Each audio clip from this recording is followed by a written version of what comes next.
ഞാനാ. എന്താ? ഒന്നുമില്ല, മോള് ഉറങ്ങിയോന്ന് നോക്കാൻ വന്നതാ. ഞാൻ കിടക്കാൻ പോവായിരുന്നു. കൊതുക് തിരി കടിക്കണ്ടെങ്കിൽ കൊതുക് കത്തിച്ചു വെച്ചോളൂട്ടോ.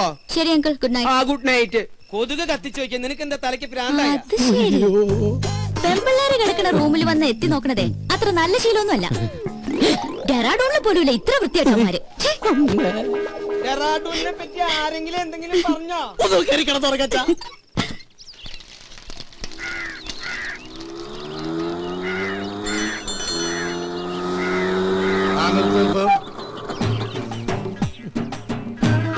എത്രയായി? 90. നിന്റെ പ്രായമല്ല ഞാൻ ചോദിച്ചത്. ഓടിയ കാശ് തന്നെയാണോ ഞാൻ പറഞ്ഞത്? ഞാനിപ്പ ഈ കാശ് തരില്ലെന്ന് വിചാരിക്ക. നീ എന്നെ എന്ത് ചെയ്യും? നീ എന്നെ മൂക്കി കയറ്റുമോ? ചാവട്ടുരുക്കില്ല, പാറ്റിക്കിട്ട് കൊടുക്കും. കളിച്ച് കളിച്ച് ബെങ്കിടങ്ങി തങ്കച്ചന്റെ മകനോടാ കളി. തങ്കച്ചേട്ടന്റെ മോനാ. 90 രൂപക്ക് വേണ്ടി തങ്കച്ചേട്ടന്റെ മോനായിട്ട് തലൂർന്ന് പറഞ്ഞ തങ്കച്ചേട്ടൻ എന്ത് വിചാരിക്കും? ഇതാ 100 രൂപ ഉണ്ട്. അച്ഛനെ അറിയുമല്ലേ? താനല്ലേ പറഞ്ഞ അച്ഛനെ അറിയുന്നു. ഇനിയിപ്പോ തന്റെ അച്ഛനറിയണോ? താനല്ലോ നേരത്തെ അച്ഛനെ അറിയുന്നു പറഞ്ഞ. കത്തി കാണിച്ചോണ്ട് അച്ഛൻ അറിയുമെന്ന് പറഞ്ഞു. ജീവനക്ക് ആക്കുണ്ടാവില്ലേ?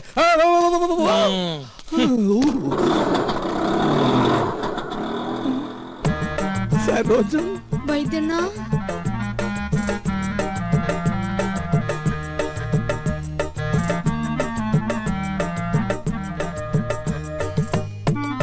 എന്താ ഈ വേഷത്തില്? നക്സൽ ബാരിയാവും പോയവൻ സന്യാസിയായി പോയി എന്ന് മാത്രം അറിഞ്ഞാ മതി. അക്കാ, മുല്ലയപ്പ തെറിച്ച ബന്ധവും ഉള്ളെങ്കിലും അക്കായെ ഞാൻ ഒരുപാട് വേദനിപ്പിച്ചിട്ടുണ്ട്. ഇനി ഞാൻ അക്കാ വിട്ട് എങ്ങുമേ പോവില്ലേ. പറഞ്ഞാ കേൾക്കുന്നൊരു ചെമ്മരിയാടിനെ പോലെ ഞാൻ ഇവിടെ കഴിഞ്ഞോളാം. നിക്ക, സ്വന്തം കാലി ജീവിച്ച് കാണിക്കാന്ന് വെല്ലുവിളിച്ച് ഒരിക്കൽ ഇവിടുന്ന് ഇറങ്ങിപ്പോയതല്ലേ? ഗതി മുട്ടുമ്പോ കയറി നടക്കാൻ ഇത് സത്രമൊന്നുമല്ല. ഇറങ്ങാൻ ഒരു തവണ കൂടി. ഇതിപ്പോ ഒരുപാട് തവണയായി. സരോജം, പുറത്താക്കി ഗേറ്റ് അടയ്ക്ക്. അക്കയാണത്രേ കക്ക. എന്നെ പുറത്താക്കൊന്നും വേണ്ട. ഇവിടുത്തെ ഗേറ്റ് അടച്ചാലും എന്റെ മുമ്പിൽ വേറെ പല ഗേറ്റുകളും മറക്ക തുറക്കും. നമുക്ക് കുറച്ച് വേണ്ടി കാണാട്ടാ.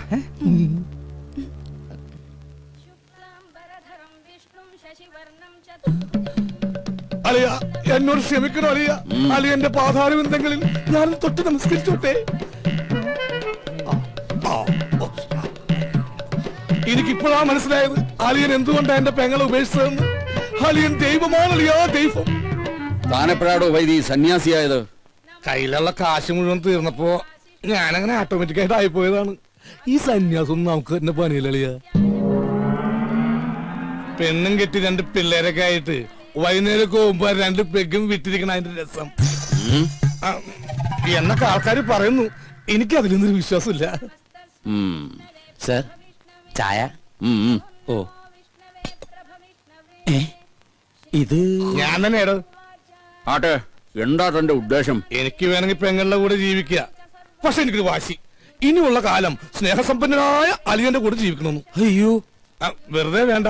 അലിയൻ പറയുന്നത് കേട്ട് അച്ചടക്കമുള്ള ഊർജ്ജസ്വലനായ ഒരു ഗുമസ്തനായിട്ട്, അല്ലെങ്കിൽ വേണ്ട ഒരു ഡ്രൈവറായിട്ട്. മുമ്പ് ഒരിക്കൽ ഇവിടെ നിന്നതിന്റെ സാർ അനുഭവിച്ചതാ. ഏയ്, ഗതി കെട്ടിട്ട് വന്നല്ലോ, നിന്നോട്ടെ. നിക്കുന്നതൊക്കെ കൊള്ളാം. എന്റെ സ്വഭാവവും ശീലങ്ങളും ഒക്കെ അറിയാവല്ലോ. അലിയൻ വരക്കണ വരയെന്ന് 1 ഇഞ്ച് ഞാൻ മാറൂല. എന്നാ തനിക്ക് കൊള്ളാം. ഓ, താങ്ക് യു വെരി മച്ച് അലിയ. ചായ. ചായ താൻ കുടിച്ചോ. എടോ, നിനക്ക് ഞാൻ വെച്ചിട്ടുണ്ടാ.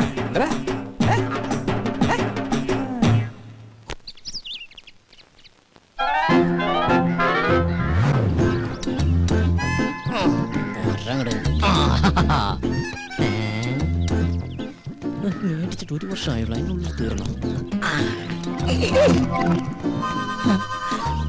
എന്തൊരു ചൂടാ ഇവിടെയൊക്കെ. എന്താ കുസ്തി പിടിച്ച് മതില് മറിച്ചിടണ്ട. പേസ്റ്റ് ഇതെവിടെന്നാ? ഇതെന്റെ, അല്ലാതെ ഈ വീട്ടിൽ എവിടുന്ന പേസ്റ്റ്? പേസ്റ്റിൽ എന്നിട്ടൊന്നും അല്ല. ഒരു സാധനം മേടിച്ചു കഴിഞ്ഞാൽ തീരുന്നവരെ മാക്സിമം യൂട്ടിലൈസ് ചെയ്യാന്നുള്ളത് ഞങ്ങളുടെ ഒരു ശീലമാണ്. അല്ലാതെ ഇല്ല ഞെട്ടല്ല. അച്ഛാ, 1200 ഗ്രാമിന്റെ പൊട്ടിക്കാത്ത പേസ്റ്റിംഗ് എടുത്തേ. പല്ല് വയ്ക്കുന്ന ഫാമിലിയാണെന്ന് അറിയട്ടെ. കൂടുതൽ ഇടിക്കല്ലേ. എങ്ങനെ ചിരിക്കാതിരിക്കും? 1200 ഗ്രാമിന്റെ പേസ്റ്റ് ഇല്ലാന്ന് ഏത് പൊട്ടിക്കും അറിയാം. ഓഹോ, അപ്പൊ മനസ്സിലായല്ലേ. കൂടുതൽ ഡയലോഗ് അടിക്കാതെ പല്ലിയേക്ക്. അതെ, ഒന്ന് നിന്നേ മോളെ.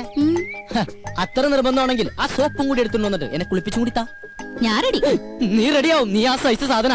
നാണോ ഇല്ലാത്തവള്. അതാരാന്ന് ഞാൻ ഇന്നലെ കണ്ടു. എന്ത് കണ്ടു? വാതിലിന്റെ ഇടയിലൂടെ. ഇങ്ങനെ ഇങ്ങനെ. അച്ഛാ ഇവളൊക്കെ എവിടെ നിന്ന് കുറ്റിയും പറിച്ചോണ്ട് വന്നതാ? ഈ അച്ഛനോട് പോയി കിടക്ക. അച്ഛാ അച്ഛാ ഒന്നുമേ കാണല്ലേ സാർ നീയാ? എന്താ രാവിലെ പത്രത്തിന്റെ ബില്ല് ഓ അതൊന്നും വേണ്ടപ്പാ. തമാശ കളഞ്ഞിട്ട് കാശ് എടുക്കട്ടെ സാറേ. 450 രൂപയാ. 450 രൂപ അതിനു വേണ്ടിട്ട് നീ രാവിലെ വന്നേക്കണേ. നീ ഒരു കാര്യം ചെയ്, പോയിട്ട് ഒരു മാസം കഴിഞ്ഞിട്ടോ ട്ടാ. ഇനി ഒരു മാസം കഴിഞ്ഞാ ഇത് കേൾക്കാൻ തുടങ്ങിയിട്ട് കാലം കുറെ ആയിട്ടാ. എടാ അപ്പുറത്തെ വീട്ടിലെ തോമസ് ചേട്ടനല്ലേ കോടിക്കണക്കിന് രൂപയുടെ കടക്കാരനാ, അറിയോ നിനക്ക്? എനിക്ക് അയാളുടെ കോടിക്കണക്കിന് രൂപയുടെ കണക്കൊന്നും അറിയണ്ട. എനിക്ക് എന്റെ പത്രത്തിന് 450 രൂപ അപ്പം കിട്ടണം. ഓ പിന്നെ ഞങ്ങൾ ഈ പാവങ്ങളുടെ 450 രൂപ ഇട്ടിട്ടുണ്ട് നിന്റെ മാതൃഭൂമി പത്രം നടന്നു പോവാൻ. ഒന്ന് പോരാ. നല്ല ഒന്നാമതൊരു വീട് കെട്ടിയിട്ടുണ്ടല്ലോ ചേട്ടാ. എന്തിനായി പിച്ചത്തരം കാണിക്കണേ? വീടല്ലേ കെട്ടിട്ടുള്ളൂ, ഞാൻ കെട്ടിട്ടില്ലല്ലോ. എടാ ഞാൻ കെട്ടിക്കഴിഞ്ഞതെങ്കിൽ ആ സ്ത്രീധനത്തിന്റെ തുക കൊണ്ട് ആദ്യം കടമിട്ടത് നിന്റെ ഇരിക്കൂടാ. എന്നാ ആ കല്യാണം കൂടി ഞങ്ങൾ മാതൃഭൂമിക്കാര് നടത്തി തരാം. ആയിക്കോട്ടെ. അതെ എന്റെ കല്യാണം നടത്തിയിരിക്കുക. ഈ ഒരു ജോലിക്കാരും പറഞ്ഞിട്ട് ആ ആലോചന നടന്നിട്ടുള്ളത്. ഈ കാശ് കൂടി തന്നില്ലെങ്കിൽ എന്റെ ഏജൻസി കെട്ടി. എന്റെ ഏജൻസി കെട്ടിയതിന്റെ കല്യാണം നടക്കില്ലാട്ടാ. വയലന്റ് ആവല്ലേ രമേശ? നീ ഒരു കാര്യം ചെയ്യ്, നീ അതവരെ പറഞ്ഞ് മനസ്സിലാക്ക. ആരെ പെൺവീട്ടുകാരെ? അല്ലടാ പത്രക്കാരെ. ഇപ്പൊ ഞാൻ നിന്നോട് ഒരു ഒഴിവ് പറയുന്നില്ല, അതുപോലെ നീ അവരോട് ഒഴിവ് പറയും, അവര് മറ്റുള്ളവരോട് ഒഴിവ് പറയും. അങ്ങനെ ഒഴിവ് കഴിവൊക്കെ പറഞ്ഞില്ലടാ നമ്മൾ ഇന്ത്യക്കാർ ജീവിച്ചു പോണത്. അതെ അങ്ങനെ മറ്റുള്ളവർ പറയണ ഒഴിവില് നമ്മൾ ഇങ്ങനെ ഒഴിഞ്ഞു മാറി അതെ. അതെ ഇന്ന് വൈകുന്നേരത്തോടെ കാശ് എന്തെങ്കിലും എന്റെ സ്വഭാവം മാറൂട്ടാ. നീ ഒരു ചുക്കും ചെയ്യില്ല. എന്നാ നാളെ മുതൽ പത്രം വായിക്കണമെന്ന് കാണാ. നിന്നെ അതെ പത്രം നിന്റെ മാത്രമല്ല, കേരളത്തിൽ 5-6 പത്രങ്ങൾ വേറെ ഉണ്ട്. എടാ ഓരോരുത്തരോടും ഒരു 3 മാസം വെച്ച് കടം പറഞ്ഞിട്ടുണ്ടെങ്കിൽ ഈസി ആയിട്ട് 2 വർഷം പോകും. അറിയോടാ പോടാ പെരട്ടത്തിണ്ടി. അയ്യയ്യേ എന്ത് ജന്തുക്കളത്. അച്ഛനും മുന്നും കൂടി ഇറങ്ങിയിരിക്കാൻ നാട്ടുകാരെ പറ്റിക്കാൻ. അച്ഛാ അച്ഛാ നേരായല്ലോ അച്ഛ അച്ഛാന്നും പറഞ്ഞ് കൊരവള്ളി പൊട്ടിക്കാൻ തുടങ്ങിട്ട്. എന്താ അത് ശരി, ബാത്റൂമിൽ കയറി ഒളിച്ചിരിക്കായിരുന്നല്ലേ? ഒളിച്ചിരിക്കാൻ പോയതല്ല, മനുഷ്യന്റെ പ്രാഥമിക ക്ലേശങ്ങൾ ഒഴിവാക്കാൻ വേണ്ടി പോയതാ. ഓ എനിക്കറിയാം, പേപ്പർ കേട്ട ഒളിച്ചിരുന്നല്ലേ? ഞാൻ ഒരു പ്രാവശ്യം പറഞ്ഞു ഒളിച്ചിരിക്കാൻ പോയതല്ലെന്ന്. എനിക്കറിയോ ഒളിച്ചിരുന്നറിയോ? അതെ ഇനി അവൾ ഇവിടെ ഒരു നിമിഷം പോലും നിൽക്കാൻ പറ്റില്ല. എന്ത് പറ്റി? അവള് ശരിയല്ല. ഏയ് അങ്ങനെ വരാൻ വഴിയില്ലല്ലോ. ആര് പറഞ്ഞു വഴിയില്ലെന്ന്? ഇന്ന് കൊച്ചുവിളപ്പം കാലത്ത് എന്റെ അടുത്ത് ശൃംഗരിച്ചോണ്ട് വന്നിരിക്കാ. ഞാനൊരാണല്ലേ, എനിക്ക് എന്തെങ്കിലും സംഭവിച്ചാ? നിനക്കെന്ത് സംഭവിക്കാൻ? 2 ആണുങ്ങൾ മാത്രം താമസിക്കുന്ന സ്ഥലത്ത് ഒരു പെണ്ണ് വേണ്ട. എന്താ ഗോപ നീ പറയണ? ഞാൻ ആ കുട്ടിയുടെ അഡ്വാൻസ് മേടിച്ചതല്ലേ. അഡ്വാൻസാ? എത്ര രൂപ? 2000. ഓഹോ അപ്പൊ അതുകൊണ്ടായിരിക്കും മേടിച്ച് മിഴുങ്ങിയതല്ലേ? ഏയ് അതെനിക്ക് അവള് ഫ്രീ തന്നതാ. ഒരു കാര്യം ചെയ്യ്, എഗ്രിമെന്റ് വെച്ചിട്ടല്ലോ ആ പൈസ അങ്ങോട്ട് തിരിച്ചു കൊടുത്തേക്ക്. അത് ഞാൻ പാൽക്കാരനും പലചരക്ക് കച്ചവടക്കാരനും കൊടുത്തു. ഓ ഇതൊരു പുലിവാലായല്ലോ. എന്ത് ചോദിച്ചാലും കളനെ പോലെ തല കൂപ്പിട്ട് നിൽക്കും. ഇങ്ങോട്ട് നോക്കി, ഇങ്ങോട്ട് നോക്കാൻ.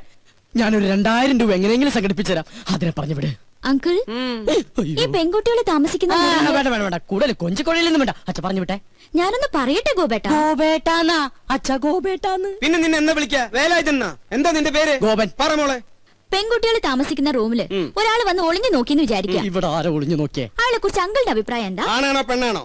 ആണാണെന്ന് തോന്നുന്നു. എങ്കിൽ അവൻ ആണും പെണ്ണും കെട്ടവനും സംസ്കാരമില്ലാത്തവനും ആവാസനും തന്തയില്ലാത്തവനുമാണ്. അച്ഛാ സത്യം പറയാലോ അങ്കിൾ, അങ്ങനെ ഒരു അനുഭവം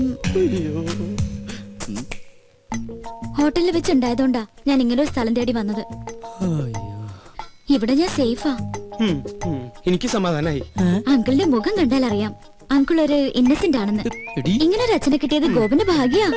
എന്റെ ഈശ്വരാ, ഇത് ഞാൻ പലപ്പോഴും നിന്നോട് പറയണമെന്ന് വിചാരിച്ചതാ. പക്ഷേ അന്നൊക്കെ ഞാനത് കൺട്രോൾ ചെയ്തു. അയ്യോ ഇന്ന് ശീതളിൽ നിന്നും ഈ വാക്കുകൾ അറന്നു വീണപ്പോ എന്റെ ക്ലേശമൊക്കെ മാറി. മോള് സമാധാനായിട്ട് അകത്തേക്ക് പോയിക്കോ. ഒടുക്കത്തൊരു ക്ലാസ്. അച്ഛാ അച്ഛാ അച്ഛാ ബഹുത് അച്ഛാ. നിങ്ങളുടെ അമ്മയുടെ അച്ഛൻ. എടി മൂദേവി. ഓ ദൈവം, എന്റെ മാനം കപ്പലേറി.